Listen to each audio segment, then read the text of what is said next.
بسم اللہ الرحمن الرحیم رب اشرح لی صدری ویسر لی امری واحلل عقدۃ من لسانی یفقهوا قولی رب زدنی علما رب زدنی علما رب زدنی علما اللہم فقہنا فی الدین اللہم فقہنا فی الدین اللہم فقہنا فی الدین آمین اللہم ربنا آمین۔ اچھا دیکھیں یہ کہ ہم نے لاسٹ کلاس میں جو آیت پڑھی تھی وہ یہ صدقے کے حوالے سے پڑھی تھی کہ جب اللہ تعالیٰ کا حکم آیا کہ غریبوں کو کھانا کھلاؤ یا صدقہ و خیرات کی موٹیویشن اللہ تعالیٰ نے دی تو کچھ مذاق اڑانے والوں نے یا یہودوں نے، اللہ معاف کرے، اس طرح کے غلط الفاظ استعمال کیے کہ نعوذ باللہ اللہ تعالیٰ فقیر ہیں اور ہم غنی ہو گئے ہیں۔ اور اس کے علاوہ سورہ یاسین میں یہ آیت اس طرح آتی ہے کہ ان لوگوں نے یہ کہا کہ کیا ہم ان کو کھانا کھلائیں جسے اگر اللہ تعالیٰ چاہتے تو کھانا کھلا دیتے۔ دیکھیں بات تو یہ ہے کہ اللہ تعالیٰ نے ہر کسی کا رازق ہے، ایون کہ اگر ہمیں بھی اللہ تعالیٰ نے فراوانی دی ہے تو مال کی وہ صرف اللہ ہی کا فضل ہے۔ اگر اللہ تعالیٰ چاہیں تو ایک سیکنڈ کے اندر ہمیں امیر سے غریب بنا سکتے ہیں، بادشاہ سے گدھا بنا سکتے ہیں ہمیں۔ تو اگر اللہ تعالیٰ نے ہمیں فراوانی دی ہے تو اس میں اللہ تعالیٰ کا ہی ہمیں شکر ادا کرنا چاہیے، اور نعمت کا شکر یہ ہے کہ ہم اللہ تعالیٰ کے راستے میں ان غریبوں کو دیں جس تک یہ مال نہیں پہنچا۔ اللہ تعالیٰ چاہتے تو غریبوں کو، ظاہر سی بات ہے اللہ تعالیٰ نے غریبوں کا رزق آبویسلی رکھا ہوا ہے، کوئی بھی بھوکا نہیں مرتا اور اس کی روٹی یا اس کا رزق، اس کے نصیب کا حصہ اس تک پہنچ کر رہتا ہے۔ تو یہ تو ہماری سعادت ہے کہ اللہ تعالیٰ ہمارے مال میں سے حصے دار بنا دیں کسی غریب کو کھانے کا، یہ ہماری سعادت ہے۔ اور اگر ہم اس موقع پر یہ کہیں کہ اللہ تعالیٰ چاہتے تو کھلا دیتے تو ہمیں کیوں کہا گیا؟ الحمدللہ ہم تو مسلمان ہیں اور ہم ایسے نہیں سوچتے کہ اللہ تعالیٰ نعوذ باللہ فقیر ہیں اور ہم غنی ہو چکے ہیں، ہمارے کانسیپٹ صحیح ہیں، لیکن ہم اس سے کم لیول کا یہ سوچتے ہیں کہ صدقہ کرتے ہوئے ہمارے دل میں یہ آ رہا ہوتا ہے کہ میں کیوں دوں، اور بھئی میرے پاس تو بہت ہے اور میں تو دیتی رہتی ہوں۔ تو آپ یہ سوچیں کہ الٹا بھی تو ہو سکتا تھا نا، کہ آپ کے ہاتھ دینے کے بجائے لینے والے ہو سکتے تھے۔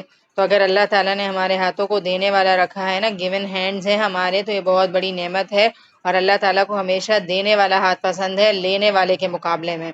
تو ہمیں شکر ادا کرنا چاہیے کہ ہمارا ہاتھ ابھی دینے والا ہے، اور اللہ تعالیٰ سے دعا کرنی چاہیے کہ اللہ آپ ہمارے ہاتھوں کو ہمیشہ کون سا رکھیں؟ دینے والا ہی رکھیں، کیونکہ بہرحال دینے والا ہاتھ لینے والے ہاتھ سے بہتر ہے، اوپر والا ہاتھ نیچے والے ہاتھ سے بہتر ہے، اور ہمیں خوش نصیبی سمجھنی چاہیے۔ اور جب رمضان آ رہی ہے تو لاسٹ کلاس میں نے زکوٰۃ کے حوالے سے آپ لوگوں سے بات کی تھی، تو زکوٰۃ بھی فرض کے درجے میں آتی ہے، تو اس کے بارے میں کوئی کمی کوتاہی ہم نہیں کریں گے۔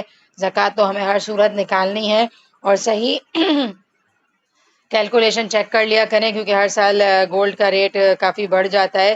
تو ابھی اس سال تو ریٹ نہیں بڑھا ہے، جو تھا وہی ہے آلموسٹ، اور لاسٹ ایئر جب ہم نے زکوٰۃ نکالی تھی تو یہ دیکھا تھا کہ ریٹ بہت زیادہ بڑھے تھے پچھلے سال، تو اس سال میرے حساب سے تو نہیں بڑھے۔ آپ لوگ صحیح سے چیک کر کے جو بھی ہو اپنی کیلکولیشن صحیح کریے گا، اور میں یہ کہوں گی کہ اتنی زکوٰۃ جب نکال ہی رہے ہیں تو احتیاطاً 2-4 ہزار روپے اوپر بھی نکال دیجیے گا، اور اچھے طریقے سے اپنی زکوٰۃ کو خود اپنے ہاتھ سے ڈسٹریبیوٹ کریں، اپنی غریبوں کو دیں، اپنی ماسیوں کو دیں، ان کے عید کے کپڑوں کا انتظام کریں، اور اچھے طریقے سے اس کو دینے کی کوشش کریں۔ اور میں واقعی یہ سوچ رہی تھی کہ یہ اللہ تعالیٰ نے کیسا رکھ دیا ہے نا کہ ہم گولڈ لیتے ہیں تو ہم پر زکوٰۃ ہے، کیونکہ اگر ہماری زکوٰۃ نہیں ہوتی نا، کیونکہ دیکھیں زکوٰۃ میں بہت بڑی اماؤنٹ جاتی ہے نا، اوبیسلی 50,000 سے بھی اوپر جاتی ہے، اور جن کے پاس جتنا گولڈ ہے اس حساب سے۔ تو میں ابھی جب زکوٰۃ کا کر رہی تھی تو میں یہی سوچ رہی تھی کہ ہم کیسے 5,000 کا کسی کو صدقہ فوراً کر دیتے ہیں، کہیں پتہ چلتا ہے کہ ابھی ڈونیشن دینی ہے تو ہم صرف اس لیے دے رہے ہیں کہ ہم پر زکوٰۃ فرض ہے، تو ہمارے لیے نکالنا فرض ہے تو ہم نکال دیتے ہیں۔ اگر اللہ تعالیٰ ہم پر چھوڑ دیتے ہیں نا کہ گولڈ میں سے جتنا دل چاہے اتنی زکوٰۃ نکال لو، تو میرا یہ کہنا ہے کہ ہم اتنی زیادہ نہیں نکالتے، ہم پتہ ہے کیا کرتے، کم سے کم ہی نکال رہے ہوتے، بس اپنی خوش دلی کے ساتھ 1-2 ہزار روپے نکال لیتے۔ لیکن ابھی ہمارے پاس جس حساب سے گولڈ ہوتا ہے تو ہماری زکوٰۃ اتنی زیادہ الحمدللہ اگر نکلتی ہے تو یہ صرف ہم اس لیے نکال رہے ہیں کہ اللہ نے فرض کیا ہے۔ تو یہ بھی آپ دیکھیں کہ اللہ کا کیسا فضل ہے کہ رمضان کا مبارک مہینہ آتا ہے تو اللہ تعالیٰ پورا سال تو ظاہر سی بات ہے سارے ضرورت مندوں کا اوبیسلی خیال کرتے ہیں اور لوگ ان کو صدقہ و خیرات دے رہے ہوتے ہیں، لیکن رمضان میں جیسے ہی ہر جگہ رحمتیں و برکتیں نازل ہو جاتی ہیں تو یہ چیز بھی اللہ تعالیٰ کی رحمت اور برکت ہے ان غریبوں پر جن کے پاس کچھ بھی نہیں ہے، وہ بہت مشکل سے گزر بسر کرتے ہیں، تو وہ بھی ماشاءاللہ روزے رکھتے ہیں، تو اللہ تعالیٰ یہ چاہتے ہیں کہ ان کے گھر بھی افطاری کے ٹائم پر کیا ہو، دستر بھرا ہوا رہے۔ تو یہ اللہ تعالیٰ کی محبت ہے کہ ایک بندے سے لے کر اللہ تعالیٰ دوسرے بندے تک پہنچا رہے ہیں، اور اللہ نے ہمیں دیا ہے نا سب کچھ، تو ہمیں دینے والی ذات بھی اللہ ہی ہے اور ان کو دینے والی ذات بھی اللہ ہی ہے، لیکن ذریعہ اللہ نے ہمیں بنا دیا ہے، لہٰذا ہمیں خوش دلی کے ساتھ یہ کام کرنا چاہیے۔ لاسٹ کلاس میں ہم نے اسی آیت پر آلموسٹ اینڈ کیا تھا، آج کی آیت ہم شروع کریں گے 183 سے۔ یہ میرے ذہن میں کچھ پوائنٹس آ رہے تھے اس لیے میں نے اس کو شیئر کر لیا۔ بہرحال آپ لوگ آیت نمبر 183 کھول لیجئے۔ الذین قالوا ان اللہ عہد الینا، یہ وہ لوگ ہیں جنہوں نے کہا کہ اللہ تعالیٰ نے ہمیں حکم دیا ہے کہ کسی رسول کو نہ مانے جب تک کہ وہ ہمارے پاس ایسی قربانی نہ لائے جسے آگ کھا جائے۔ آپ کہہ دیجئے کہ اگر تم سچے ہو تو مجھ سے پہلے تمہارے پاس جو رسول دیگر معجزوں کے ساتھ یہ بھی لائے جسے تم کہہ رہے ہو، تو پھر تم نے انہیں کیوں مار ڈالا؟ اب یہ ان کو نہیں ماننا تھا، اس لیے ان کی خود کے اعتراضات ہیں۔ ان میں سے ایک اعتراض یہ ہے کہ انہوں نے اپنی طرف سے یہ بات گھڑ لی تھی کہ اللہ تعالیٰ نے ہمیں یہ کہا ہے کہ تم کسی بھی پیغمبر کو اس وقت تک نہیں ماننا جب تک کہ وہ تمہارے پاس ایک نشانی نہ لے آئے۔ اور نشانی کیا ہے کہ وہ اس زمانے میں ایسا ہوتا تھا کہ اس میں یہود کی ایک اور بات کی تکذیب کی جا رہی ہے۔ وہ کہتے تھے کہ اللہ تعالیٰ نے ہم سے عہد لیا ہے کہ تم صرف اس رسول کو ماننا جس کی دعا پر آسمان سے آگ آئے اور قربانی و صدقات کو جلا ڈالے۔ مطلب یہ تھا کہ اے محمد صلی اللہ علیہ وسلم، آپ کے ذریعے سے اس معجزے کا چونکہ صدور نہیں ہوا، اس لیے بحکم الہی آپ صلی اللہ علیہ وسلم کی رسالت پر ایمان لانا ہمارے لیے ضروری نہیں ہے۔ حالانکہ پہلے نبیوں میں ایسے نبی بھی آئے کہ جن کی دعا سے آسمان سے آگ آتی اور اہل ایمان کے صدقات اور قربانیوں کو کھا جاتی، جو ایک طرف اس بات کی دلیل ہوتی کہ اللہ کی راہ میں پیش کردہ صدقہ یا قربانی بارگاہ الہی میں قبول ہو گئی، دوسری طرف اس بات کی دلیل ہوتی کہ یہ نبی برحق ہے۔ لیکن ان یہودیوں نے ان نبیوں اور رسولوں کی بھی تکذیب کی تھی، اس لیے اللہ تعالیٰ نے فرمایا کہ اگر تم اپنے دعوے میں سچے ہو تو پھر تم نے ایسے پیغمبروں کو کیوں جھٹلایا اور انہیں قتل کیا جو تمہاری طلب کردہ نشانی ہی لے کر آئے تھے۔ یعنی کہ ان کا اپنی طرف سے یہ مائنڈ بنا ہوا تھا کہ ہم اس رسول کو مانیں گے جو کیا کرے، ایک معجزہ لائے، اور معجزہ کیا ہے کہ جب ہم اپنی قربانی اللہ کے راستے میں کریں تو کیا ہو ہماری قربانی کو آسمان سے آ کر کوئی آگ آ کے کھا جائے اور وہ اس چیز کا پروو ہو کہ ہماری قربانی اللہ کے راستے میں قبول ہوئی ہے۔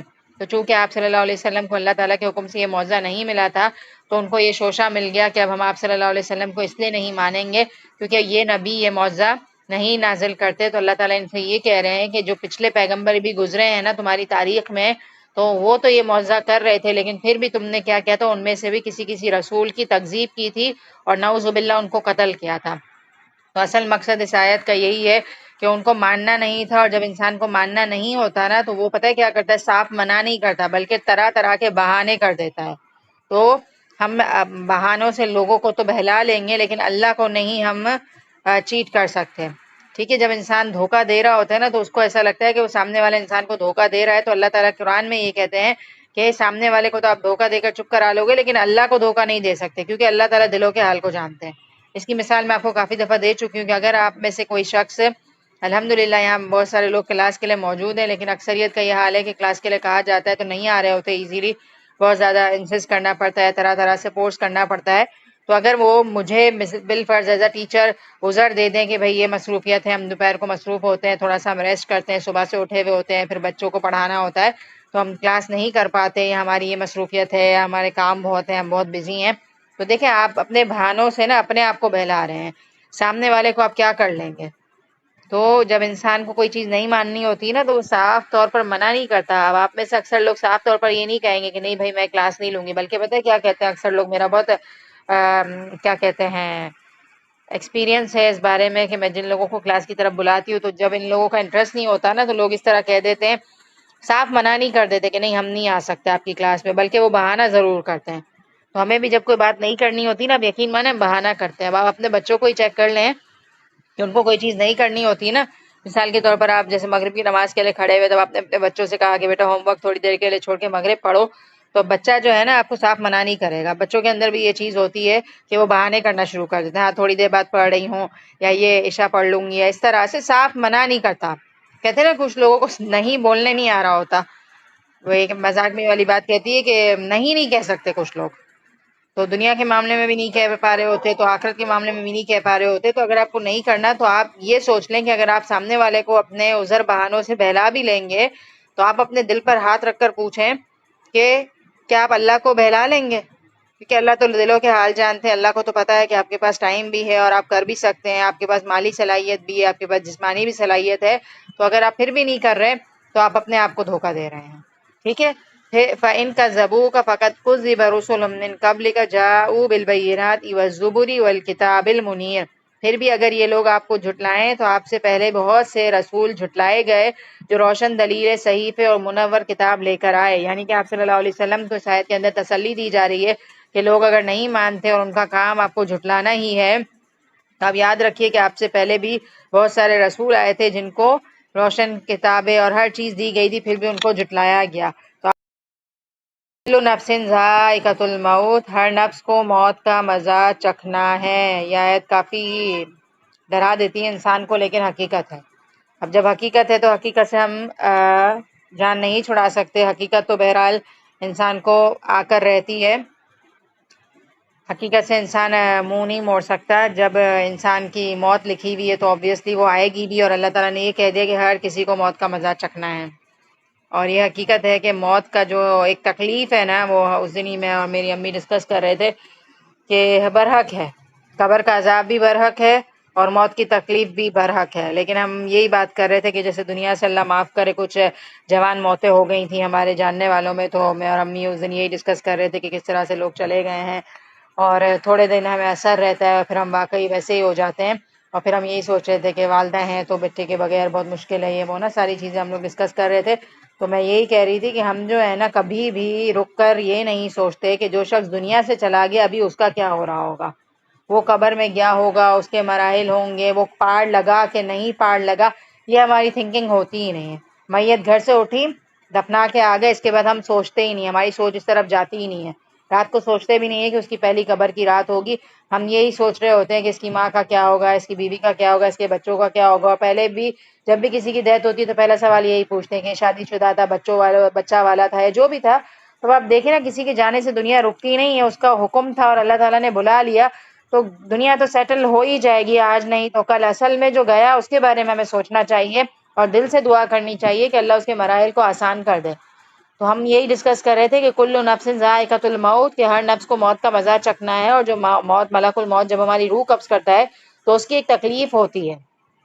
اور آپ صلی اللہ علیہ وسلم کی جیسی مبارک ذات ہے نا، ان کو بھی موت کی تکلیف ہوئی تھی. کبھی آپ نے سیرت کی کتاب پڑھی ہو نا، اور آپ صلی اللہ علیہ وسلم کے وصال کا وقت آپ کبھی پڑھیں نا سیرت کی کتاب میں، تو رونگٹے کھڑے ہو جاتے ہیں کہ آپ صلی اللہ علیہ وسلم کو بھی بہت زیادہ تکلیف تھی. اور جب حضرت عائشہ نہیں حضرت فاطمہ دیکھ رہی تھی نا کہ وہ اتنی تکلیف میں ہیں، تو آپ صلی اللہ علیہ وسلم نے یہی کہا تھا کہ فکر نہیں کرو، آج کے بعد آپ صلی اللہ علیہ وسلم کو پھر کوئی تکلیف نہیں ہوگی، کیونکہ آپ صلی اللہ علیہ وسلم بھی انسان ہے اور ان کو بھی موت کی تکلیف آئی ہے. لیکن انہوں نے مرتے ہوئے یہ خوشخبری سنائی کہ آج کے بعد تمہارے والد کو کوئی تکلیف نہیں آئے گی، کیونکہ وہ دنیا سے چلے گئے تو ظاہر سی بات ہے، نیک تھے تو ہر چیز میں ان کے لیے خاتمہ بالخیر اور اوور آل سارے مراحل ان کے آسان. لیکن ہمارا کیا کہنا، ہمیں تو موت کے بعد اللہ نہ کرے کوئی اور مزید تکالیف کا ہمارے لیے دروازہ نہ کھل جائے، کیونکہ قبر ہے اور پھر ساری زندگی کے سوالات ہیں. نماز کی سب سے پہلے پوچھ ہوگی کہ اگر نماز کا معاملہ بگڑا ہوا ہے نا، اگر ہم نے بولا کہ ہم نہیں پڑھتے 5 ٹائم کی نماز، تو پھر ہماری خوب پکڑ ہوگی. اور اگر ہمارا نماز کا نامہ اعمال سیدھا نکل گیا نا تو آسانی ہو جائے گی. یہ آتا ہے کہ سب سے پہلے نماز کے بارے میں پوچھ ہوگی، اور جس کی نماز کا حساب کتاب کلیئر ہو گیا اس کا سارا اعمال نامہ ایزیلی نکل جائے گا. اور اگر جس کا نماز کا پرچہ ٹھیک نہیں ہوا نا، وہ پکڑا جائے گا بہت برے طریقے سے. تو ہم یہ سوچیں، میرا بتانے کا مقصد دیکھیں یہ نہیں ہے کہ میں آپ کو ڈرا دوں، میرا ڈرانا ہرگز مقصد نہیں ہے، لیکن ہمیں تھوڑی سی تو فکر ہونی چاہیے نا کہ ہمیں ہماری زندگی میں مراحل آنے والے ہیں اور بہت جلد آ جائیں گے. کیونکہ دیکھیں زندگی ہے نا جلدی ہے. اب میں کل ہی بھی کسی بات پہ سوچ رہی تھی کہ زندگی کے 30 سے اوپر سال گزر گئے ہیں.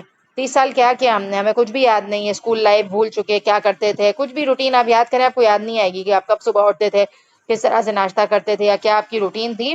تو زندگی چٹکی میں گزر جاتی ہے. ہنسی کھیل والی زندگی، نانی کا ایک گھر ہوتا ہے، انسان گزار رہا ہوتا ہے، سارے کزنز ہوتے ہیں لائن لائن سے، لیکن پھر سب کی شادیاں ہو جاتی ہیں، سب اپنی اپنی فیملیز میں مصروف ہو جاتے ہیں. اور پھر جب ہم آنکھیں بند کر کے وہ نانی کا گھر اور فیملی سوچتے ہیں نا، تو ایسا لگتا ہے کہ بس ایک حسین یاد ہی رہ گئی ہے. تو زندگی اسی طرح گزر رہی ہے اور گزر جائے گی ایک دن، اور ایک دن ہم واقعی چلے جائیں گے. اور جو زندگی ہماری شروع ہونی ہے نا وہ اصل زندگی ہے، لہٰذا ہمیں تیاری کرنی چاہیے اس زندگی کے لیے. اور آپ صلی اللہ علیہ وسلم کی دعاؤں میں ایک دعا شامل ہے، اللہم اعنی علی غمرات الموت و سکرات الموت، کہ اللہ موت کی سختیوں اور بے ہوشیوں کی حالت میں آپ میری مدد فرمائیے گا. لہٰذا ہمیں کثرت سے یہ دعا اپنی زندگی میں شامل کرنی چاہیے. اگر عربک میں یاد نہیں ہے تو اردو میں ضرور یہ دعا شامل کریں.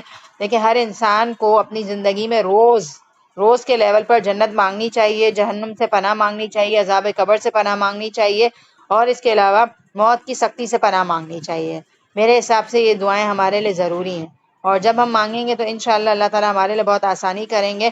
تو ہم میں سے کوئی نہیں بچ سکتا. سب سے غیر یقینی چیز زندگی ہے اور سب سے حقیقی چیز موت ہے.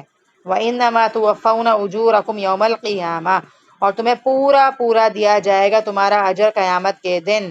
اس کے بعد والی آیت کا ٹکڑا میرا فیوریٹ حصہ ہے. فَمَنْ زُحْزِحَ عَنِ النَّارِ وَأُدْخِلَ الْجَنَّةَ فَقَدْ فَازَ وَمَا الْحَيَاةُ الدُّنْيَا إِلَّا مَتَاعُ الْغُرُورِ.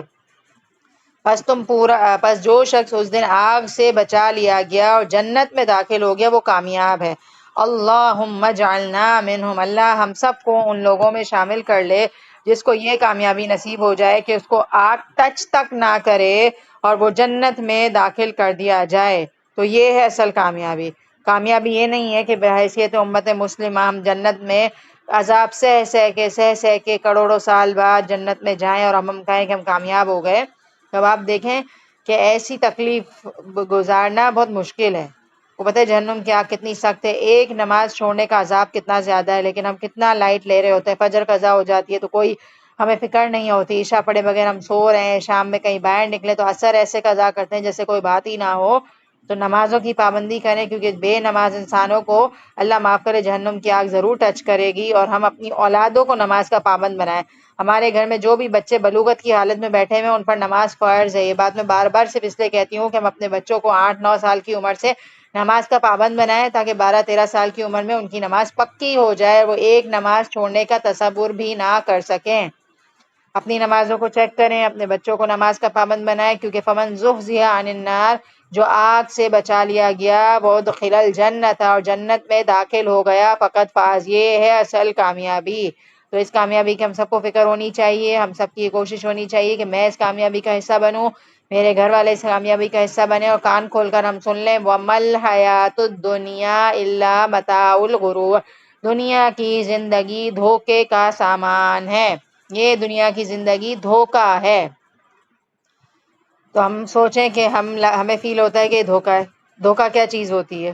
مثال کے طور پر آپ یہاں بیٹھے ہوئے ہیں اور ایک قرآن میں مثال آتی ہے کہ دور سے آپ کو ہے نا کسی جگہ پر چمکتی ہوئی ایک چیز دکھ رہی ہے، تو آپ اس کو سمجھیں کہ کوئی پورا سا چمکتی کوئی چیز ہے، لیکن قریب جائیں تو دیکھیں کہ وہ ایک سیراب ہے، پانی والی ایک چیز ہے، وہ کچھ بھی نہیں ہے، نتھنگ ہے. دور سے چیز چمک رہی ہے اور قریب جا کے کیا فیل ہو رہا ہے کہ یہ تو کچھ بھی نہیں ہے. دور سے بڑا پانی نظر آ رہا تھا اور چمکتی ہوئی ایک چیز تھی، لیکن قریب جا کر آپ نے دیکھا تو وہ کچھ بھی نہیں تھا. تو بالکل اسی طرح سے ہماری دنیا کی زندگی بھی ایسی ہی ہے، بہت دھوکہ دیتی ہے دنیا کی زندگی. اللہ معاف کرے. اور ہمیں اس چیز کا احساس اس وقت ہوتا ہے جیسے کسی کی اللہ نہ کرے سڈن موت ہو جاتی ہے، تو بالکل ہم ہل جاتے ہیں. اور اب آپ دیکھیں نا کہ اللہ تعالیٰ ہمارے ارد گرد ہمیں یہ چیزیں صرف اس لیے دکھاتے ہیں کہ دیکھیں ایک دن ہمارے ساتھ بھی کچھ بھی ہو سکتا ہے، لہٰذا ہمیں فکر مند ہونا چاہیے کہ ہم کس طرح سے اپنی زندگی کو گزاریں. تو یاد رکھیں ہمیں کہ موت جو ہے نا بہت اچانک آ جاتی ہے، کوئی پلانڈ ہو کر نہیں آئے گی، پہلے سے بتائے گی بھی نہیں، اچانک جانا پڑ جائے گا. لہٰذا ہم سوچیں کہ اگر آج ہمیں جانا پڑ جائے تو ہماری ملاقات کی تیاری ہے اللہ سے. اگر آج ہمیں فیس کرنا پڑے اللہ کو تو کیا میری اور آپ کی تیاری ہے؟ کیا کیا چیزیں میں چاہوں گی کہ ٹھیک ہو جائیں؟ اگر مجھے آج اچانک جانا پڑ جائے تو کیا چاہوں گی میں کہ میری کیا تیاری ہونی چاہیے؟ اب آپ دیکھیں گے جب ہم کہیں کسی جگہ پر بغیر تیاری کے چلے جاتے ہیں نا، ابھی سنڈے کو میرے ساتھ اللہ معاف کر ایک چیز ہوئی جس میں میں نے گھر آ کے سوچا تھا کہ تیاری کے بغیر جانا کتنی غلط چیز ہو جاتی ہے نا. ہوئی تھی ایک ایسی چیز کہ میرے سے غلطی ہو گئی تھی، لیکن پھر میں نے گھر آ کے بہت استغفار کرا اور میں نے کہا یہ میں نے کیا کرا. میں ایک جگہ پہ چلی گئی تھی تیاری کے بغیر گئی تھی، اور پھر گھر آ کے مجھے اتنا ریئلائز ہوا کہ میرا کتنا نقصان ہوا، پیسے بھی ضائع ہوئے، اور جہاں میں گئی تھی وہ انجوائمنٹ نہیں ہو سکی. تو میں گھر آ کے یہی سوچ رہی تھی کہ ذرا سی غفلت کی وجہ سے نا انسان دنیا میں انجوائے نہیں کر سکتا تو وہ آخرت میں کیا کرے گا. مثال کے طور پر آپ کو کسی سردی والی جگہ پر جانا ہے تو آپ پریپریشن کے ساتھ جائیں گے نا. میرے ساتھ بھی یہی ہوا تھا، ہم ونٹر لینڈ گئے ہوئے تھے تو میں آج میرے سے غلطی ہو گئی تھی تو انجوائے نہیں کر پائے ہم لوگ میری غفلت کی وجہ سے. میں لینا بھول گئی کچھ چیزیں، تو وہاں جا کے بہت زیادہ سردی کا مسئلہ ہوا اور انجوائے نہیں کر پائے ہم لوگ. تو پھر جلدی بھی ہم آ گئے. تو ظاہر سی بات ہے، دیکھیں اب جاتے ہیں تو پلاننگ سے جاتے ہیں کہ 2-2.5 گھنٹے آپ اندر رہیں گے، تو منی بھی ویسٹ ہوئی اور پھر آپ کا انجوائمنٹ تھا اور سارا موڈ خراب ہو گیا اور ایک عجیب سی چیز ہو گئی. تو گھر آ کے میں نے واقعی سوچا کہ یہ تو دنیا کی چھوٹی سی چیز تھی، ایک چیز میں بس رکھنا بھول گئی تھی تو اس وجہ سے مجھے اتنا نقصان اٹھانا پڑا. آخرت میں کیا ہوگا؟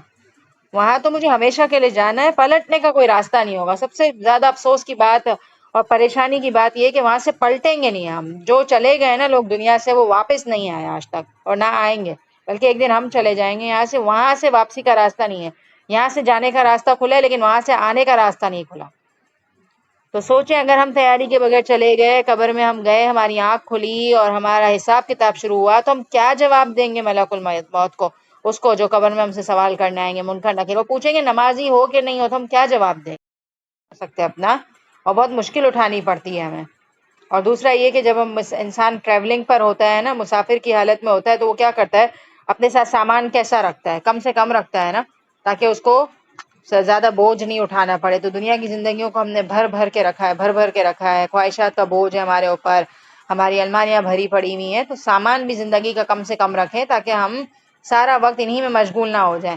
اب جو لوگ گھر میں سامان بھرتے رہتے ہیں، کچن کی کیبنٹس ان کی بھری ہوئی ہیں، الماریاں بھری ہوئی ہیں، تو ان کو صفائی میں مشکل ہوتی ہے۔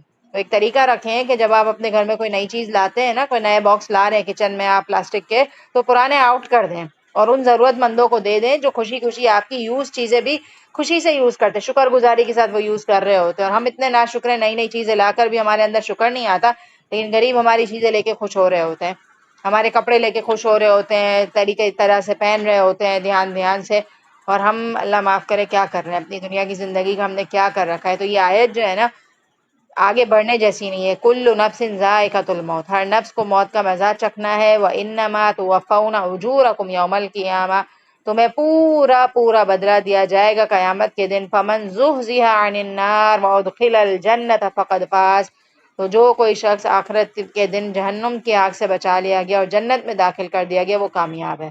وما الحیات الدنیا الا متاع الغرور، بس ایک دفعہ ہمیں سمجھ آ جائے نا کہ دنیا کی زندگی دھوکا ہے تو ہم اپنے آپ کو ٹھیک کر لیں گے، بس ایک دفعہ سمجھ لیں۔ اور پتہ میں کیا کہتی ہوں، دعا کریں اللہ تعالیٰ سے کہ اللہ ہمیں نا دنیا کا دھوکا سمجھا دے، ہم اپنے آپ کو ضائع نہ کریں، خالی ہاتھ نہ چلے جائیں یہاں سے، بس یہ دعا کریں کہ اللہ مجھے دنیا کا دھوکا سمجھا دے۔ بہت دھوکا دیتا ہے دنیا، اچانک پتہ نہیں بیٹھے بیٹھے کیا ہو جاتا ہے۔ اللہ تعالیٰ ہم سب کو عافیت میں رکھے اور ہماری زندگیوں کو بہت بہترین طریقے سے رکھے، اور رحمت و برکتوں کا نزول ہم پر رکھے، اور بہت مبارک مہینہ ماشاءاللہ آنے والا ہے، تو دل ماشاءاللہ خوش ہوتا ہے اس موقع پر۔ تو اللہ تعالیٰ ہمیں خیریت سے رمضان تک پہنچائے اور اس کے خیر اور برکت سمیٹنے والا بنا دے۔ لَتُبْلَوُنَّ فِي أَمْوَالِكُمْ وَأَنفُسِكُمْ، اب تم دنیا میں اتنے مصروف ہو کہ تمہیں لگتا ہے کہ یہاں سب کچھ سیٹ چلے گا، تو اللہ کہہ رہے ہیں کہ دیکھو بھائی تمہیں ضرور آزمایا جائے گا جان اور مال سے، کبھی تم بیمار بھی ہوگے پھر بھی اللہ چیک کریں گے کہ اب تمہارا کیا حال ہے، تم ناشکرے تو نہیں ہو گئے، تمہارا اللہ سے کنیکشن تو ڈاؤن نہیں ہو گیا، تم نے نمازیں تو نہیں چھوڑ دی۔ تمہاری زندگی میں نا مال کا بھی ڈاؤن فال آئے گا، حالات ہمیشہ اوپر نہیں رہتے، اپ اینڈ ڈاؤن تو آئیں گے۔ وَلَتَسْمَعُنَّ مِنَ الَّذِينَ أُوتُوا الْكِتَابَ مِنْ قَبْلِكُمْ، اور یہ بھی یقین ہے کہ تمہیں ان لوگوں کی جو تم سے پہلے کتاب دیے گئے اور مشرکوں کی بہت سی دکھ دینے والی باتیں بھی سننی پڑیں گی، اور اگر تم صبر کر لو اور پرہیزگاری اختیار کر لو تو یقیناً یہ بہت بڑی ہمت کا کام ہے۔ مجھے اللہ کا انداز بہت اچھا لگتا ہے جب اللہ تعالیٰ کوئی کام کرنے کے بعد یہ کہتے ہیں نا کہ اگر تم نے یہ کام کر لیا تو فَإِنَّ ذَلِكَ مِنْ عَزْمِ الْأُمُورِ، یہ ہمت کے کاموں میں سے ہے۔ مطلب اللہ اپریشیٹ کر رہے ہیں کہ اگر تم نے اس اونچ نیچ زندگی میں صبر اور تقوی کا دامن تھام لیا نا تو میں تمہیں اپریشیٹ کر رہا ہوں کہ یہ بہت ہمت کا کام ہے۔ جب اللہ اتنی بڑی بات کہہ دیتے ہیں تو کیا ہم نہیں کریں گے؟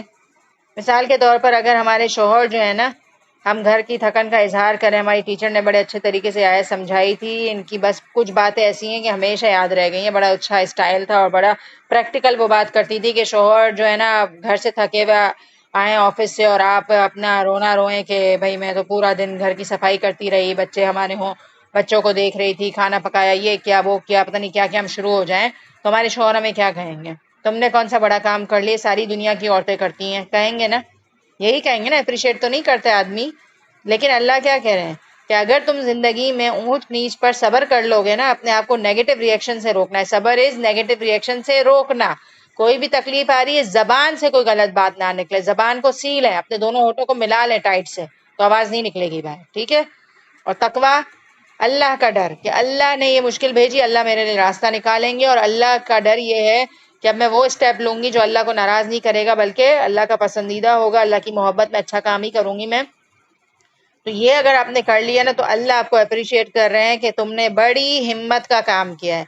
شوہر اپریشیٹ نہیں کرتے نا، نہیں بولتے نا کہ تم نے ہمت کا کام کیا، بلکہ کیا مثالیں دیتے ہیں کہ فلاں عورت کے تو تم سے زیادہ بچے ہیں، اس کے تو یہ ہیں وہ ہے، اس کی مصروفیت یہ ہے، یہ تو اس سے زیادہ کام کر رہی ہے، تو جاب پہ بھی جاتی ہے اور تم گھر میں بیٹھ کے اتنی پریشان ہو گئی، باتیں کرتے ہیں نا آدمی. تو اب آپ دیکھیں اللہ کہہ رہے ہیں آپ سے اگر تم نے یہ 2 چیزیں کر لی نا تو ویری گڈ، بہت اچھا کام کیا آپ نے. صحیح ہے. تو یہ اللہ تعالیٰ بتا رہے ہیں. اور کیا کیا آزمائشیں بتا رہے ہیں کہ مال کی تنگی آئے گی اور جسموں کی تنگی آئے گی، اور تیسری چیز یہ ہے کہ جو ہمارے دین مذہب میں نہیں ہے ان کی الٹی سیدھی باتیں، تکلیف دینے والی باتیں ہم سنیں گے. اور آج یہ ہو گیا ہے انفارچونیٹلی کہ ہم مسلمان تو ہیں لیکن کچھ گھروں میں مسلمان ہونے کے بعد اسلام کو پریکٹس کیا جاتا ہے، لائک پردہ کیا جاتا ہے، نمازوں کی پابندی کی جاتی ہے، قرآن وغیرہ کو ٹائم دیا جاتا ہے، لیکن کچھ لوگ لا الہ الا اللہ تو پڑھ رہے ہیں لیکن ان کی زندگی میں قرآن نظر نہیں آ رہا ہوتا، نماز کے بھی وہ پابند نہیں ہوتے. تو ایسے لوگ جو دین کو پریکٹس نہیں کرتے، وہ دین کو پریکٹس کرنے والوں کا مذاق اڑا رہے ہوتے ہیں، وہ پردہ خود نہیں کر رہے ہوتے، دوسروں پر انگلیاں اٹھا رہے ہوتے، خود نمازیں نہیں پڑھتے، دوسروں کا مذاق بنا رہے ہوتے ہیں. تو ہمیں ایسے لوگوں سے تھوڑی بہت اونچ نیچ سننی پڑے گی. ہمارے پردے کا مذاق اڑایا جائے گا یا ہماری نمازوں کا مذاق اڑایا جائے گا، ہمارا دین سیکھنے سکھانے کا مذاق اڑایا جائے گا یا لیٹ ڈاؤن کیا جائے گا ہمیں، تو نتھنگ. اللہ نے کہہ دیا کہ اگر تم نے ان کی باتوں پر اپنا منہ بند کر لیا تو یاد رکھو تم نے بڑا بھاری کام کیا ہے. تو کیا اللہ کی تسلی مجھے کافی نہیں ہے؟ تسلی بھی کیا تسلی ہے، آپ سوچیں تو صحیح الفاظ کیا یوز کیے اللہ تعالیٰ نے. فَإِنَّ ذَلِكَ مِنْ عَزْمِ الْأُمُورِ، یہ بڑی ہمت کا کام ہے. بہت اچھا لگتا ہے اللہ تعالیٰ کا یہ انداز. وَإِذْ أَخَذَ اللَّهُ مِيثَاقَ الَّذِينَ أُوتُوا الْكِتَابَ، اور اللہ تعالیٰ نے جب اہل کتاب سے عہد لیا کہ تم اسے سب لوگوں سے ضرور بیان کرو گے اور اسے چھپاؤ گے نہیں، تو پھر بھی ان لوگوں نے اس عہد کو اپنی پیٹھ پیچھے ڈال دیا اور اسے بہت کم قیمت پر بیچ ڈالا. یہ فَبِئْسَ مَا يَشْتَرُونَ، بہت برا ہے جو وہ خرید و فروخت کر رہے ہیں. اب اس آیت کے اندر یہ بتایا جا رہا ہے کہ اہل کتاب، دیکھیں اہل کتاب کا دوسرا مطلب یہ کہ اللہ تعالیٰ آپ سے بھی بات کر رہے ہیں. اہل کتاب میں ویسے تو یہود و نصارہ مراد تھے، اور قرآن میں یہود و نصارہ کی خرابیاں اس لیے بیان کی گئی ہیں تاکہ مسلمان یہ سمجھے کہ اس کو یہ حرکتیں نہیں کرنی. یہ کانسیپٹ میں بار بار کلیئر کر چکی ہوں، اور جو لوگ ماشاءاللہ ریگولر قرآن سن رہے ہیں ان کو یہ بات سمجھ آ گئی ہے کہ اہل کتاب وہ تھے یہود و نصارہ جن کو تورات اور انجیل دی گئی، ان کا اپنی کتاب کے ساتھ رویہ ٹھیک نہیں تھا، جس کی وجہ سے ان کو دنیا اور آخرت دونوں میں عذاب ان پر مسلط کیا گیا. دنیا میں بھی اور آخرت میں بھی ان کا انجام obviously ٹھیک نہیں ہے. اور آج کے دور کے بھی یہود و نصارہ کا بھی یہی مسئلہ ہے کہ وہ آپ صلی اللہ علیہ وسلم کو اور قرآن کو نہیں مانتے. اب اس آیت میں ہمیں یہ کہا جا رہا ہے کہ ایز اے مسلم جب تمہیں قرآن دیا گیا ہے، تمہیں کتاب دی گئی ہے، تو تم اہل کتاب والا رویہ مت کرو. اہل کتاب کا رویہ یہ تھا کہ وہ اپنی کتابوں کو بھول چکے تھے، ان میں تبدیلیاں کرنی تھیں. تو اگر مسلمان ہونے کے بعد ہم بھی اپنے قرآن کو امپورٹنس نہ دیں اور اس کو بھول جائیں تو نعوذ باللہ ہم بھی پھر اس کیٹیگری میں آئیں گے. کیونکہ دیکھیں نا ہمارے گھروں میں قرآن ہے تو ہمیں سمجھ تو نہیں آتا نا یہ قرآن. ہم ناظرہ کی حد تک پڑھ رہے ہیں نا، اگر ہم قرآن کو کھول کر سمجھیں گے نہیں تو اس کا یہ مطلب ہے کہ ہم نے بھی قرآن کو اپنی پیٹھ کے پیچھے ڈال دیا ہے. اب آپ کہیں گے ہمارے گھر میں پیٹھ کے پیچھے تو نہیں ہے، ہم تو لے کر پڑھتے بھی ہیں، لیکن دیکھیں جب بھی کسی چیز کو پڑھا جاتا ہے تو اس کا مقصد ہوتا ہے اس کو سمجھنا.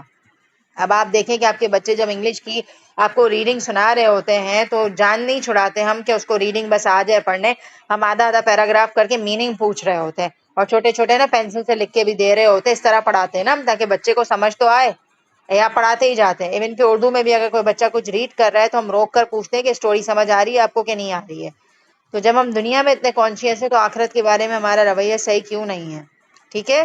تو اللہ تعالیٰ یہ کہہ رہے ہیں کہ کچھ لوگوں نے کیا کیا، اس کتاب کے ساتھ اس کو اپنی پیٹھ کے پیچھے ڈال دیا اور اسے بہت کم قیمت پر بیچ ڈالا. کم قیمت میں بیچنے کا مطلب بھی یہی ہوتا ہے کہ دنیا کے لیے اتنا ہم نے ٹائم لگا دیا کہ ہمارے پاس آخرت کے لیے ٹائم نہیں ہے.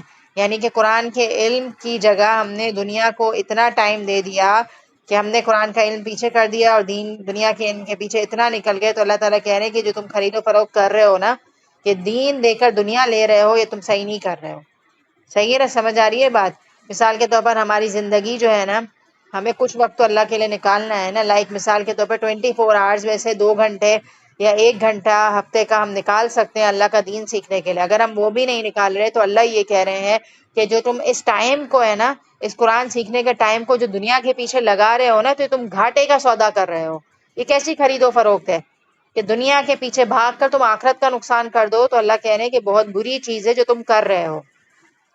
لا تحسبن الذین یفرحون بما اتوا ویحسبون ہے. وہ دیکھ لیتے ہیں ہم کہ اس آیت میں جو ہے نا اہل کتاب کی ایک ایسی کیٹیگری کو مخاطب کیا جا رہا ہے جن کا حال یہ تھا کہ وہ اس طرح کی حرکتیں کیا کرتے تھے کہ بڑے بڑے کارنامے کرتے تو نہیں تھے، جیسے کہ جنگوں میں شہید ہونا یا جنگوں کے لیے نکلنا، اس طرح کے کام نہیں کرتے تھے، لیکن کیا کرتے تھے، چاہتے یہ تھے کہ جب وہ کریڈٹ دیا جائے نا تو ان کو بھی کریڈٹ ملے۔ وہ کرتے کچھ نہیں تھے لیکن اس چیز کو خوش ہوتے تھے کہ ہم کچھ کریں نہیں اور ہمیں نا واہ واہ مل جائے، ٹھیک ہے۔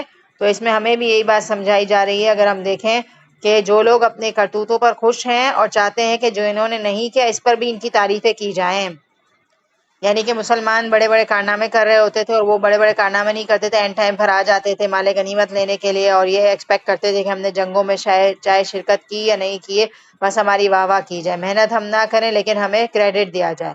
تو اللہ تعالیٰ یہ کہہ رہے ہیں کہ ان کی اس حرکت کی وجہ سے وہ عذاب سے چھوٹ نہیں سکتے اور ان کے لیے دردناک عذاب ہے۔ اب اس آیت میں نا اب یہود و نصارہ کو، منافقوں کو سائڈ پر رکھ کے اپنے اوپر رکھ کے سوچیں والی بات کہ کیا میری زندگی میں یہ چیز شامل ہے، اللہ معاف کرے، کہ میں دیکھیں ہم جو ہے نا اللہ معاف کرے کرتے ہیں ایسا، اپنے آپ کو پوچھیں کہ دیکھیں ایک تو یہ ہے کہ ہم ایک کام کریں، رائٹ، اور ہمیں ہماری انسانی کمزوری یہ ہے کہ ہم چاہتے ہیں کہ ہمیں اپریشیٹ کیا جائے، لائک ہم جوائنٹ فیملی سسٹم میں رہ رہے ہیں اور ہم دستر پہ کھانا پیش کرتے ہیں، تو اگر ہم اچھا محنت سے پکا رہے ہیں تو ہماری کمزوری ہوتی ہے کہ لوگ ہماری تعریف کریں، اور اگر نہیں کریں تو ہم ڈسہارٹ ہو جاتے ہیں اور اگلی دفعہ پھر ہماری نیت خراب ہو جاتی ہے۔ تو ہمیں کیا کرنا ہے، ہم محنت کریں اور اگر ہماری کوئی تعریف نہیں بھی کر رہا تو ہم اللہ کی رضا کے لیے اس کام کو کنٹینیو کریں اور اللہ ہی کے لیے کریں اور سامنے والے سے امید نہ رکھیں، ٹھیک ہے۔ اور دوسرا یہ کہ ایک تو چلیں یہ تو آپ نے محنت کی اور سب کچھ کیا، لیکن آپ کو پتہ ہے کچھ چاپلوس قسم کے لوگ اس طرح کے بھی ہوتے ہیں، چاپلوسوں کو چھوڑیں اپنے آپ سے پوچھیں میں کہاں کرتی ہوں یہ حرکت، ٹھیک ہے۔ وہ یہ کرتے کہ کام کچھ نہیں کرتے، گھر میں مثال دے رہی ہوں، دیورانی جیٹھانی کا رشتہ ہو گیا جیسے، یا ہو سکتا ہے بہنوں کا بھی ہو، لیکن بہنوں کا رشتہ اللہ معاف کرے ایسا نہیں ہوتا، ٹاکسک نہیں ہوتا ہے، تو کام کچھ نہیں کرنا لیکن بڑھ بڑھ کے یہ کہنا کہ بھائی میں صبح سے لگی بھی ہوں اور میں نے کیا، اور جب کوئی آئے کچن میں کوئی آ رہا ہے تو آپ بیٹھے ہوئے تھے لیکن آپ جلدی سے کھڑے ہو گئے یہ دکھانے کے لیے کہ میں لگی بھی ہوں اور آپ اپنی تعریف لے لیں۔ تو میں نے کافی پریکٹیکل اگزامپل آپ کو دے دی ہے، تو اصل بات یہ ہے کہ میں اپنے آپ سے پوچھوں کہ میں ایسی حرکت تو نہیں کرتی کہ گھر کے بڑے کو دکھانے کے لیے، بڑے ساس ہی ہوتی ہیں جس کو ہم دکھانے کے لیے کر رہے ہوتے ہیں، تو یہ طریقہ درست نہیں ہے۔ اگر آپ اپنی ساس کے نزدیک مقام و مرتبہ بنا بھی لیں گے، اگر مثال کے طور پر ساس ہمیشہ دیورانی کو فیوریٹزم دے رہی ہے، تو دیکھیں ایک بات میں آپ کو بتا دوں کہ جو انسان دکھاوے کے لیے کوئی کام کرتا ہے نا تو حقیقت سامنے آ کر رہتی ہے، یہ میرا ماننا ہے، اور میں نے نا اس ٹپ پر عمل کیا ہوا ہے زندگی میں، کہ اکثر لوگ کہتے ہیں کہ چاپلوسی کرنا سیکھو اور میٹھے بول بولو اور آگے بڑھ کر کرو، تو میں ہمیشہ یہی کہتی ہوں کہ جس کی نیت صاف ہوگی نا وہ ایک دن سامنے آ کر رہے گا، اور جس کی نیت میں کھوٹ ہے نا وہ کبھی بھی اپنی جگہ نہیں بنا پائے گا۔ ہاں وقتی طور پر جو کر رہے ہیں نا یہ حرکتیں، سازشیں، منافقت، اپریسیشن کرنا، بڑھ بڑھ کر آگے جانا، اور اس کا نیت صاف نہیں ہے نا، وہ اللہ تعالیٰ اس کو ایک دن کھینچ کے پیچھا کر دیں گے، اور جس کی نیت خالص ہے نا، میری گارنٹی ہے اور میں نے اپنی زندگی میں اس رول کو پکڑا ہوا ہے، میں واقعی کوئی بڑی بڑی باتیں کسی کے سامنے نہیں کرتی، یا مجھے چاپلوسی کرنے نہیں آتی ہے، یا میں جھوٹی باتیں نہیں کر رہی ہوتی ہوں، مجھ سے جتنا ہو سکتا ہے نا میں کرتی ہوں اور خوش دلی کے ساتھ کرتی ہوں، اور میں نے یہ دیکھا ہے کہ میری جس چیز میں اخلاص ہوتا ہے نا، مثال کے طور پر دیکھیں پریکٹیکل بات اس لیے کر رہی ہوں کہ ہم اپنی زندگی میں اس چیز کو کیسے لائیں، واقعی اخلاص کے ساتھ میں کھانا پکا رہی ہوتی ہوں نا تو میں نے یہ دیکھا ہے کہ سم ٹائمز اچھا نہیں بھی آ رہا ہوتا پھر بھی اچھا بن جاتا ہے، کیونکہ اس میں اخلاص شامل ہو جاتا ہے۔ تو اخلاص کے ساتھ کی ہوئی دعوت اگر آپ اپنے گھر میں رکھیں اور آپ کے اندر اخلاص شامل ہو جائے نا، آپ کا کھانا ایسا بنے گا کہ دانے دانے پر ایک ٹیسٹ آ جاتا ہے جس سے لوگ انجوائے کر کے جاتے ہیں۔ تو اکثر لوگ مجھے کہتے ہیں کہ زندگی میں تھوڑی سی چاپلوسی چلتی ہے، تھوڑا سا وہ پالیٹکس چلتا ہے کہ آپ جان بوجھ کے بڑوں کو اپریشیٹ کرو، تو منافقت مجھ سے نہیں ہوتی۔ اب اگر آپ میں سے آپ اپنے آپ کو چیک کریں، اگر ہم ایسا کچھ کر رہے ہیں تو اللہ کو یہ چیز پسند نہیں، اور میرا یہ گارنٹی ہے، میرا ماننا ہے جس انسان کی نیت صاف ہوگی نا وہ یقیناً ایک وقت آئے گا سامنے آئے گا، اور جس کی نیت صاف نہیں ہے نا اس کا کھوٹ سامنے آئے گا ایک دن۔ تو یہ چیز ہے نا ڈرا دیتی ہے انسان کو، اور انسان کو پھر کانشیس کرتی ہے کہ وہ کیا کرے، کیونکہ اس آیت میں سیدھی سیدھی یہ بات بتائی جا رہی ہے کہ کچھ لوگ ایسے ہوتے ہیں جو اس چیز پر بھی تعریف لینا چاہتے ہیں جو وہ نہیں کر رہے، تو میں اور آپ اپنے آپ کو چیک کریں۔ وَلِلَّهِ مُلْكُ السَّمَاوَاتِ وَالْأَرْضِ وَاللَّهُ عَلَىٰ كُلِّ شَيْءٍ قدیر، آسمان اور زمین کی بادشاہی اللہ ہی کے لیے اور اللہ تعالیٰ ہر چیز پر قادر ہیں۔ اب جو میں آیات پڑھنے جا رہی ہوں، اِنَّ فِی خَلْقِ السَّمَاوَاتِ وَالْأَرْضِ سے آن ورڈز، جس طرح سے سورہ بقرہ کی آخری آیات بہت قیمتی آیات تھیں، عرش کے خزانوں کی آیات تھیں، اور میں ریمائنڈر دے رہی ہوں کہ سورہ بقرہ کی آخری 2 آیات جو ہم نے پڑھی تھی، اگر آپ لوگوں میں سے کچھ لوگ بھول گئے ہیں اور رات کو سونے سے پہلے نہیں پڑھ رہے تو ریمائنڈر دے رہی ہوں، رات کو سونے سے پہلے پڑھیے، کیونکہ آپ صلی اللہ علیہ وسلم کو وہ 2 آیات عرش کے خزانوں سے ملی ہیں، اور دوسرا یہ کہ ان آیات کی فضیلت میں یہ آتا ہے کہ جو شخص رات کو ان آیات کو پڑھ لے یہ آیت اس کے لیے کافی ہو جائے گی۔ اور سورہ آل عمران کی آیت نمبر 190 سے آن ورڈز 200 تک، یعنی کہ 10 آیتیں، یا آپ صلی اللہ علیہ وسلم تہجد کے ٹائم پر اپنی انگلی جو ہے نا آسمان کی طرف اٹھا کر یہ آیات کی تلاوت کیا کرتے تھے۔ اب ہم سیرت سے اور آپ صلی اللہ علیہ وسلم کی لائف اسٹائل سے اتنا دور ہیں کہ ہم نیند میں سے کہاں اٹھیں گے اور کہاں ہم آسمان کی طرف دیکھیں گے اور انگلی اٹھا کر یہ آیت پڑھیں گے، تو ابھی ہم بہت دور ہیں، لہٰذا ہمیں اس فیلڈ میں بہت زیادہ آگے جانے کی ضرورت ہے۔ قرآن تو ابھی صرف تعارف نامہ ہی ہم پڑھ رہے ہیں، جتنا اس کے اندر انوالو ہوں گے ہمیں پتہ چلے گا کہ کیا کچھ ہے کرنے کے لیے، ہماری زندگی کم پڑ جائے گی، لیکن قرآن کی آیات نہ ختم ہوتی ہیں نہ ان کا ترجمہ ہمارے لیے کافی ہوگا کبھی بھی، بس ساری زندگی ہمیں اس کے پیچھے لگانا ہے اور عمل میں ہمیں آگے نکل جانا ہے۔ اللہ تعالیٰ ہم سب کو بعمل بنا دے۔ تو یہ آیات آپ صلی اللہ علیہ وسلم کی سنت میں شامل ہیں، اور آپ صلی اللہ علیہ وسلم تہجد کے ٹائم پر ان آیات کی تلاوت کیا کرتے تھے، اور بہت ہی خوبصورت آیات ہیں۔ جو شخص اپنی خوبصورت صبح کا آغاز اس سے کرے گا تو آپ دیکھیں کہ اس کا دن کتنا پیارا گزر سکتا ہے، کتنا اچھا لگتا ہے اللہ تعالیٰ سے ان الفاظ میں بات کرنا، اور دیکھیں اللہ تعالیٰ کی تعریف کی انتہا ہے ان آیات کے اندر، کس قدر انداز تعریف اللہ تعالیٰ کا ہے کہ اللہ تعالیٰ کی کائنات پر غور و فکر کیا جا رہا ہے۔ ان فی خلق السماوات والارض، بے شک آسمان اور زمین کی پیدائش، واختلاف اللیل والنہار، اور رات اور دن کے آنے جانے میں، لآیات لأولی الالباب، البتہ نشانیاں ہیں عقل والوں کے لیے۔ اب ہم کہیں آسمان، پھر ہم کہیں زمین، پھر رات اور دن کا آنا، تو یہ کوئی فار گرانٹیڈ چیز لینے کی نہیں ہے کہ بس آ رہی ہے رات اور دن آ رہا ہے، یہ ایک نظام چل رہا ہے اور ایک اللہ ہے جو اسے چلا رہے ہیں۔ اتنا بڑا آسمان جس میں کوئی شگاف، کوئی رکھنا، کوئی کمی بیشی نہیں ہے، اٹس ویری پرفیکٹ، اور زمین اس قدر اسموتھ اور فلیٹ اللہ تعالیٰ نے بنائی ہے کہ ہم اپنے گھر سے ایک جگہ سے دوسری جگہ آرام سے موو ہو جاتے ہیں، تو کیا یہ اللہ کی نشانی نہیں ہے؟ ہم اتنا فار گرانٹیڈ لیتے ہیں، بچپن سے دیکھ رہے ہیں آسمان اور زمین کو، ہاں بچپن سے دیکھ رہے ہیں، نو ڈاؤٹ ہم بچپن سے دیکھ رہے ہیں، لیکن جب آپ قرآن پڑھیں گے نا تو آپ دوسری آنکھ سے اس کو دیکھیں گے، اور وہ آنکھ یہ ہوگی کہ جب آپ اپنا سر اوپر کی طرف اٹھائیں گے تو آپ اللہ کی قدرت میں کھو جائیں گے کہ اتنا زبردست آسمان اللہ نے بنایا، کس طرح سے پروٹیکشن کی ہے ہماری۔ ہم گھر سے باہر نکلے، آسمان ہم پر پتھر نہیں برساتے، آسمان ہمیں کوئی تکلیف دہ چیزیں ہمارے اوپر نہیں پھینک رہے ہوتے، تو یہ کس نے پروٹیکٹ کیا؟ اللہ نے کیا ہے نا۔ کس قدر اللہ تعالیٰ نے بلند آسمان رکھ دیا، جہاں آپ اپنی نگاہ دورائیں آسمان کی بلندیاں نظر آئیں گی، آسمان ختم ہی نہیں ہوگا، دنیا کے کسی بھی کونے پہ چلے جائیں، اور کس طرح سے خوبصورت رنگ یہ آسمان بدل رہا ہوتا ہے۔ تو کوئی تو ہے نا جو اس کو صبح زبردست قسم کے رنگ آ رہے ہوتے ہیں، یلوئش ہوتا ہے، پھر آہستہ آہستہ بلوئش ہو جاتا ہے، سورج جب نکلتا ہے تو اس کی ریز ریفلیکٹ کر رہی ہوتی ہیں، پھر دن داخل ہو جاتا ہے، پھر سورج کی کچھ اور ریز نکلتی ہیں تو کلر بدلتا رہتا ہے، پھر شام داخل ہوتی ہے تو ایک دم وائٹ ہو جاتا ہے، پھر کبھی بلو ہو جاتا ہے، اور پھر مغرب کی اذان داخل ہوتی ہے تو آہستہ آہستہ آہستہ بالکل بلیک ہو جاتا ہے، پہلے آہستہ آہستہ ہوتا ہے پھر ایک دم کالا ہو جاتا ہے۔ تو کیا زبردست اللہ تعالیٰ کی قدرت ہے، اور دیکھیے کہ جب ڈارک ہوتا ہے تو ایسا ڈارک ہوتا ہے کہ آپ اپنی اوپر نگاہ دوڑائیں تو نظر بھی نہیں آتا، کبھی کبھی مطلب ایسا کھو جاتا ہے اندھیرے کے اندر کہ نظر بھی نہ آئے۔ تو یہ اللہ نہیں ہے جو بنا رہے ہیں؟ اور پھر زمین کو بھی دیکھیں کہ زمین کیا کیا نکال رہی ہے اپنے اندر سے۔ زمین کوئی معمولی چیز ہے؟ زمین کے کارنامے آپ دیکھیں کہ زمین کے اندر گروتھ کی صلاحیت رکھ دی اللہ نے۔ اب آپ دیکھیں کہ ہم اپنے زمین میں جو بھی بیج ڈالتے ہیں تو کیا چیز اس کو گرو کر رہی ہے؟ ہم پانی دے رہے ہیں، آکسیجن دے رہی ہے، لیکن زمین کے اندر اللہ نے کیا کرا؟ پیدائش کی صلاحیت رکھ دی۔ اور آپ کو پتہ ہے انسان بھی زمین سے بنا ہے، اصل میں انسان کی اوریجن زمین ہے۔ لائک کیوں؟ کیونکہ زمین کے اندر سے جو گروتھ ہوگی وہ ایک انسان کھا رہا ہے، صحت مند ہو رہا ہے، اس کا نطفہ بن رہا ہے، اور پھر نطفے سے مزید پروسیس رحم مادر کے اندر جانا، اور پھر 9 مہینے کے بعد ایک بندہ اس دنیا میں آنا۔ تو ہماری بھی اصل حقیقت، ہم کہتے ہیں نا مٹی سے بنے، لیکن کبھی ہمیں سمجھ نہیں آیا کیا مطلب مٹی سے بنے۔ تو یہ مطلب ہے اس بات کا کہ کیسے انسان مٹی سے بنا ہے۔ تو یہ اللہ کی قدرت نہیں ہے کہ زمین کیا کیا کر رہی ہے؟ اپنے اندر سے پیٹرول نکال رہی ہے، زمین کے اندر پانی ہے، آپ کو پتہ ہے زمین کا 25 حصہ پانی ہے، باقی زمین ہے، اور سارا حصہ جو ہے نا سمندر ہے۔ 25 حصہ خشکی، باقی ساری زمین سمندر ہے، لیکن سمندر کو بھی اللہ نے آرگنائز کیا ہوا ہے، اس کی ریز، اس کی جو ویوز ہیں وہ اپنی حدود سے باہر نہیں آ کہ اتنی بڑی ذات کو ہم نے اگنور کیا ہوا ہے، اتنی بڑی ذات کے بارے میں ہم نے پہچان نہیں رکھی۔ اور یہ حقیقت ہے کہ دیکھیں ہم جب کسی انسان کے بارے میں زیادہ جاننے لگ جاتے ہیں نا، جتنا اس کے قریب ہوتے ہیں نا تو اس کی خامیاں ہمیں نظر آتی ہیں، اور وہ چیز پھر ہمیں انسان سے دور کر دیتی ہے۔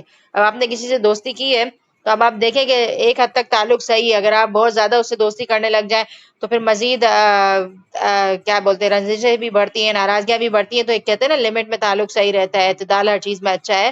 لیکن اللہ کا معاملہ یہ ہے کہ جتنا اللہ کو پہچانیں گے نا، جتنا اللہ کی کائنات کو پڑھیں گے نا، اللہ کے اتنا قریب ہو جائیں گے. تو اللہ یہ کہہ رہے ہیں کہ سب میں عقل والوں کے لیے نشانی ہے. اب عقل والا کون ہے؟ جو میں نے ابھی جس طرح کی باتیں بتائی ہیں اس میں مزید غور و فکر کر کے اللہ تک پہنچ جائے. اور اس کے بعد زبردست قسم کی آیت آ رہی ہے، الذین یذکرون اللہ، وہ لوگ جو ذکر کرتے ہیں اللہ کا، کتنا؟ قیاما وقعودا وعلی جنوبہم، کھڑے بیٹھے اپنی کروٹوں پر. اور وہ غور و فکر کرتے ہیں آسمان اور زمین کی پیدائش میں. ان کا کام ہے یہ کہ وہ غور و فکر کرتے ہیں. 3 چیزیں اس آیت کے اندر آ رہی ہیں، 2 چیزیں آ رہی ہیں. ایک یہ آ رہا ہے کہ ذکر کرنا اللہ کا، اور کتنا کرنا؟ کبھی کھڑے کھڑے کریں، کبھی کھڑے کھڑے کچن میں کھڑے ہیں، روٹیاں بنا رہے ہیں، کھانا بنا رہے ہیں، سبحان اللہ، الحمدللہ، درود شریف، اللہ اکبر، سبحان اللہ وبحمدہ، سبحان اللہ العظیم. میں ہمیشہ آپ کو کہتی ہوں کہ کچن میں اپنی زبان پر ذکر کو شروع رکھا کریں، کیونکہ اب دیکھیں نا ایک دنیا کا کام کر رہے ہیں اور ساتھ ساتھ ذکر کر رہے ہیں، کتنا اچھا لگتا ہے. اور پھر اس کے علاوہ بیٹھ گئے، تھک گئے، بیٹھ گئے تو اللہ کا ذکر کریں. اور یہ چیز تو مجھے بڑی اچھی لگتی ہے، کروٹوں پر اللہ کا ذکر کریں. ایک دفعہ کر کے دیکھیے گا آج. صحیح، رات کو سوتے ہوئے آپ پڑھتے ہوں گے نا سونے کی دعا، کروٹ لیتے ہوئے کریں تاکہ آپ کا اس قرآن کی آیت پر عمل ہو جائے. یہ بڑا اچھی چیز ہے. پتہ ہے کروٹ کے اندر کیا فیلنگ آ رہی ہے؟ مجھے ایسا لگتا ہے اس کے اندر یہ فیلنگ آ رہی ہے کہ آپ لوگ سوئے ہوئے ہیں، گہری نیند، اچانک رات کو آنکھ کھولتی ہے تو کروٹ لیتے ہوئے بھی ہمارے منہ سے اللہ کا ذکر نکل رہا ہے. اور یہ ذکر کون کر سکتا ہے؟ جس کا دن اللہ کے ذکر سے گزرے.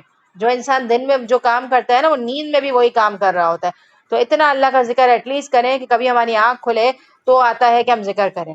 اور ایک چیز اتنی اچھی آتی ہے، میرے ذہن سے نکل گئی ہے وہ، کہ ایک آتا ہے کہ اگر کسی کی رات کو آنکھ کھلے اور ایک کلمہ آتا ہے، کوئی شاید لا الہ الا اللہ وحدہ لا شریک آتا ہے، ایگزیکٹلی مجھے یاد نہیں ہے، ایسا ہی کچھ آتا ہے، دوسرا کلمہ یا چوتھے کلمے کے کچھ الفاظ آتے ہیں. اگر کوئی شخص یہ والی دعا پڑھے، اللہم اغفر لی 3 دفعہ بولے، اور پھر اللہ تعالیٰ سے جو بھی دعا مانگے گا نا تو اللہ تعالیٰ اس کی دعا قبول کریں گے. تو یہ وہی کر سکتا ہے جس کا اللہ تعالیٰ سے دن میں تعلق ہے، تو پھر وہ کروٹوں پہ بھی اللہ کا ذکر کر رہا ہوتا ہے.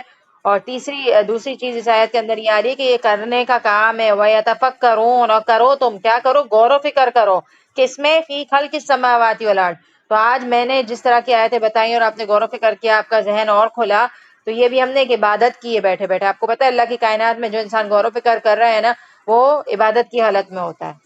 اور پھر جب انسان غور و فکر کرتا ہے تو اس نتیجے پر پہنچتا ہے، ہم سب پہنچے ہوں گے اس نتیجے پر، ربنا ما خلقت هذا باطلا، کہ ہمارے رب نے یہ سب کچھ باطل پیدا نہیں کیا. اور باطل کسے کہتے ہیں؟ بے مقصد.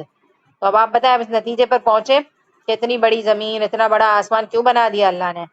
کیونکہ یہ اللہ نے بے مقصد نہیں پیدا کیا، اس کا کوئی مقصد ہے. سبحانک، دل کی آواز نکلی، پاک ہے اللہ تعالیٰ. وقنا عذاب النار، اللہ آپ ہمیں کیا کریں؟ جہنم کے عذاب سے بچا لیجئے. ربنا انک من تدخل النار فقد اخزیتہ وما للظالمین من انصار. اے ہمارے پالنے والے، تو جسے جہنم میں ڈالے یقیناً تو نے اسے رسوا کیا، اور ظالموں کا کوئی مددگار نہیں. یہ کتنی زبردست بات ہے کہ اللہ ہمیں نہیں ڈالنا جہنم میں. ہم پناہ چاہتے ہیں کہ ہم جہنم سے بچ جائیں. اور آگے کیا کہہ رہے ہیں کہ اللہ تو نے جسے جہنم میں ڈال دیا تو تو نے اسے رسوا کر دیا. اللہ کی رسوائی کوئی معمولی بات ہے. اللہ تعالیٰ ہم سب کو محفوظ رکھے کہ اللہ ہمیں رسوا نہ کریں. دیکھیں رسوائی جو ہے نا ایک بہت بری چیز ہوتی ہے. کوئی بھی انسان ہے شرمندہ ہونا پسند نہیں کرتا. اگر ہمیں ہمارے بچوں کی وجہ سے بھی کہیں شرمندگی ہو رہی ہوتی ہے نا تو ہمیں بہت غصہ آتا ہے اور ہم اپنے بچوں کو گھر آ کے ٹھیک کرتے ہیں کہ تمہاری وجہ سے مجھے امبیرسمنٹ فیل ہوئی. تو آپ سوچیں حشر کا میدان ہوگا کہ اللہ کسی کو رسوا کر دے، اس سے بڑی بدبختی کوئی ہوگی؟ اللہ ہمیں اگنور کریں یا اللہ ہمیں رسوا کر دیں اور ہمیں جہنم میں اٹھا کر پھینک دیں. تو ربنا انک من تدخل النار فقد اخزیتہ، اے ہمارے رب جس کو تو نے جہنم کی آگ میں پھینک دیا اس کو تو نے رسوا کر دیا. اور یہ رسوائی کون کر رہا ہے؟ انسان اپنی خود بنا رہا ہے نا دنیا میں.